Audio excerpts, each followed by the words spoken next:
What is up, guys? Today I'm going to be showing you how you can find Bitcoin address or Bitcoin wallet address on your Binance.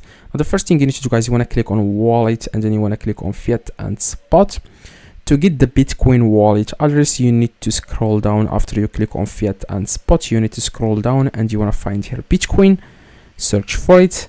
If you can't find it here, you want to click on search coin and you need to search for Bitcoin.